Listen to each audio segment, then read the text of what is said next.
Essa é a reação de um homem recebendo sua sentença de pena de morte. No dia 7 de outubro de 2019, 2 mulheres foram assassinadas na Flórida. Christine Melton foi estrangulada enquanto dormia, e horas depois, Gianni Ruiz foi estrangulada enquanto caminhava até o seu trabalho. Não satisfeito, ele a atropelou 20 vezes até que ela ficasse parecendo espaguete. No mesmo dia, ele foi até a casa de sua ex-namorada e tentou matá-la também. Depois disso, ele ligou para o seu pai e contou feliz que havia matado 2 mulheres. No dia 8 de outubro de 2019, ele foi preso e em julho de 2024, ele recebeu sua sentença de pena de morte. Mas afinal, quem é esse homem e qual a história por trás dos crimes? Olá, curiosos e curiosas! Sejam bem-vindos a mais um vídeo aqui do canal. Eu sou a Isa e de segunda a sexta eu me sento exatamente neste lugar e te conto casos criminais reais e histórias misteriosas. Então, se você gosta desse tipo de conteúdo, já se inscreve no canal, porque como eu disse, temos vídeos novos todos os dias. Curte, compartilha, comenta nem que seja um emoji, porque o YouTube entende que você gosta desse tipo de assunto e te recomenda mais vídeos como este. E fica comigo até o final do vídeo, porque eu sempre fico muito curiosa pra saber a opinião de vocês nos comentários, combinado? Então, sem mais enrolações, bora pro caso de hoje.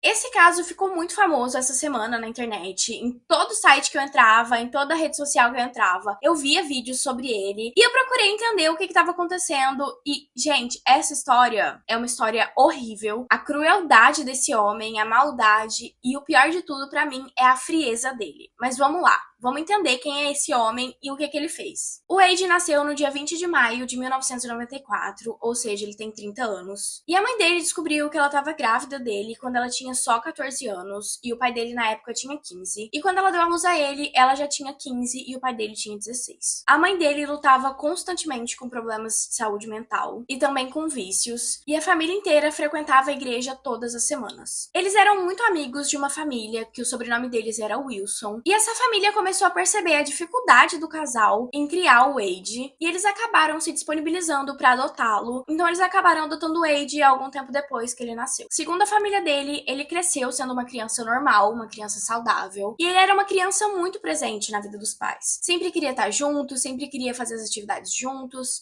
era muito amoroso. Enfim, ele era uma criança normal. Só que quando ele completou 13 anos, a família conta que ele mudou drasticamente. Ele começou a se excluir das outras pessoas, ele só ficava dentro de casa, ele não fazia amizades. E começou a ter uma espécie de paranoia, provavelmente porque nessa época ele começou a usar bastante droga. E sim, gente, aos 13 anos de idade. A família se recorda de algumas ocasiões que ficaram bem marcadas, e nessas ocasiões o Wade estava bem paranoico, ele achava que tinha alguém vigiando ele do lado de fora da casa, então ele só deixava as persianas da janela fechada, ele não saía, e teve uma certa vez que o Wade começou a gritar muito dentro de casa e ele apontava pra garagem, ele estava vendo alguma coisa, e o pai dele ficou desesperado, achou que realmente tivesse alguém lá, e acabou chamando a polícia, mas quando a polícia chegou, eles perceberam que não tinha ninguém e que era tudo fruto da cabeça do Wade. A família, vendo que ele estava super viciado em drogas, chegou a levá-lo para reabilitação, só que no outro dia ele acabou saindo de lá e continuou usando muitas drogas. Durante a escola, ele era um aluno razoável, ele sempre tirava notas ali na média, e ele era muito bom com esportes. E como ele jogava pro time da escola, ele acabou sofrendo algumas concussões na cabeça durante a adolescência e durante a infância também. E durante a adolescência, ele foi suspenso algumas vezes da escola. O tempo vai passando e aos 18 anos, e depois aos 20 anos de idade também, ele acaba sofrendo um acidente grave, tem sérias fraturas, e por conta disso ele acabou tendo que fazer vários exames, passar por várias tomografias, mas essas tomografias nunca mostraram nenhum tipo de sangramento na cabeça. O tempo vai passando e ele vai pra cadeia diversas vezes. Pra vocês terem uma ideia, de 2010 a 2019, ele foi acusado de 20 crimes diferentes, incluindo agressão e fraude. No dia 6 de outubro de 2019, ele conheceu uma mulher em um bar, e essa mulher se chamava Christine, e ela acabou convidando ele para ir até a sua casa, e eles passaram uma noite juntos. A Christine era uma mulher muito bonita, ela tinha apenas 35 anos de idade. Todo mundo diz que ela era muito legal, muito gentil, e ela era apaixonada por gatos. Ela morava no Colorado antes de se mudar junto com uma amiga para Flórida, e as duas trabalhavam como garçonete em um restaurante. Naquela noite que o Wade foi para casa da Christine, ele a estrangulou até a morte. E no mesmo dia, apenas algumas horas depois, a Diane foi dada como desaparecida. A Diane tinha 2 filhos, ela era considerada uma amiga muito leal, ela sempre estava muito disposta a ajudar todo mundo. Todo mundo dizia que ela tinha uma personalidade magnífica e que a risada dela era inconfundível e dava pra se ouvir a quilômetros de distância. Naquele dia, ela estava caminhando até o seu trabalho, quando o Wade se aproximou e pediu uma informação pra ela. Ele estava dirigindo um carro que ele tinha roubado, e quando ela chegou perto do carro, ele já puxou ela pra dentro e a estrangulou. E segundo o que ele mesmo disse, ele pegou ela de dentro do carro, jogou no meio da rua e a atropelou 20 vezes até que ela ficasse parecendo um espaguete. E o corpo dela foi encontrado 3 dias depois, em um lote que ficava atrás do supermercado.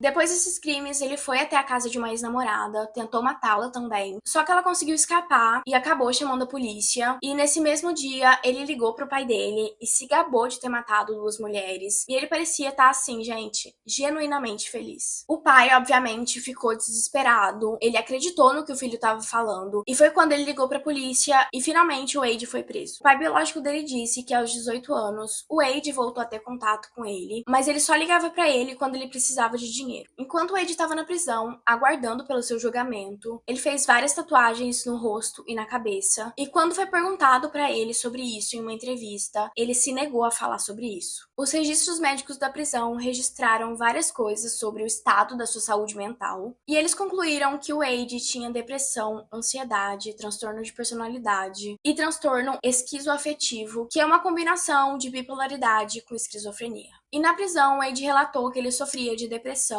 e de mania. Nessa mesma prisão, acabou acontecendo um incidente e o Wade foi atacado por outros 3 prisioneiros e eles acabaram batendo muito na cabeça dele e ele ficou gravemente ferido. Durante o julgamento dele, a defesa apresentou várias testemunhas médicas que afirmaram que conduziram vários exames com ele e, além disso, eles revisaram todos os registros que a prisão já tinha feito sobre o estado de saúde mental dele, alguns registros escolares, e eles também conversaram bastante com a família do Wade, e eles concluíram que provavelmente o Wade tem algum problema no lobo frontal dele, que acabou afetando o funcionamento do controle dos impulsos, da organização, da resolução de problemas, da regulação emocional e das habilidades motoras. E eles também acabaram concluindo que ele teve um comprometimento também no lado direito do cérebro. Além disso, eles também testemunharam que o Wade sofria de transtorno psicótico, mas isso não ficou muito bem definido, porque o Wade se recusou a cooperar com as entrevistas. A promotoria contestou as testemunhas, e eles disseram que na tomografia não apresentava nada em relação às concussões que ele sofreu na infância e na adolescência, e eles alegaram também que o Wade nunca passou por nenhum tratamento antipsicótico que justificasse o diagnóstico dele. Na visão da promotoria, a psicose ou a lesão cerebral que o Wade possuía não podia ser utilizado como atenuante do crime e que o uso excessivo de drogas que ele fez durante toda a vida dele não podia ser descartada como responsável ou como contribuintes para os sintomas que ele tinha. Em 2020, o Wade e o seu companheiro de cela foram acusados de tentarem escapar da prisão e ele chegou a ser vinculado a uma gangue que tinha na Flórida e foi acusado de uma tentativa de tráfico de drogas para dentro da cadeia.